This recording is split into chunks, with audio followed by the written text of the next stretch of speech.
une du troupeau, je courais après lui, je le frappais et j'arrachais la brebis de sa gueule.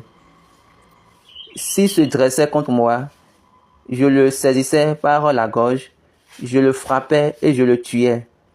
Vous voyez, et David racontait son histoire. Quand je faisais paître les brebis de mon père, des animaux sauvages venaient. Maintenant, il y a un qui a pris une seule brebis de mes brebis.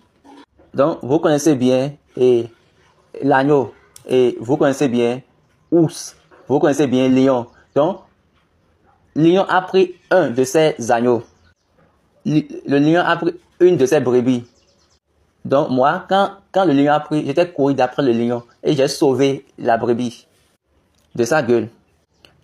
Est-ce que vous avez déjà appris que David tuait en tant que berger jeune ou bien berger enfant, il tuait les animaux avec sa main? Est-ce que vous avez déjà appris cela? La seule chose qu'on a appris est que Samson a déchiré la gueule du lion avec ses mains et il a tué le lion. Maintenant ici, c'est David lui-même qui est en train de raconter son propre témoignage. Comment une mère ordinaire d'un enfant, d'un jeune comme cela pourra déchirer la gueule d'un lion? Comment une mère ordinaire va arracher une brebis de la bouche ou bien de la gueule d'un lion ou bien d'une ours? Donc déjà là, David a donné déjà des directions, mais il ne croyait pas à David.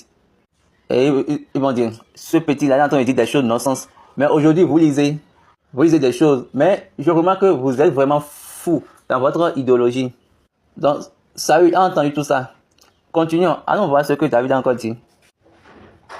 C'est ainsi que ton serviteur a terrassé le lion et l'ours, et il en sera du Philistin, cet incirconcis, comme l'un d'eux, car il a insulté l'armée du Dieu vivant. La version anglaise a dit, il a dévié l'armée du Dieu vivant, défié l'armée du Dieu vivant. David dit encore, l'Éternel qui m'a délivré de la griffe du lion et de la patte de l'ours, me délivrera aussi de la main de ce Philistin. Et Saül dit à David, va et que l'Éternel soit avec toi. Je vous ai déjà dit, ok, eux-mêmes ils sont des brebis, mais ils sont formés, ils sont élevés et formés par Dieu pour la vie des autres brebis, les bergers. Donc, les bergers ne sont pas là pour rechercher les offrandes, les sacrifices, les dons. Donc, quand on est berger, ce qui te concerne, c'est la vie des brebis.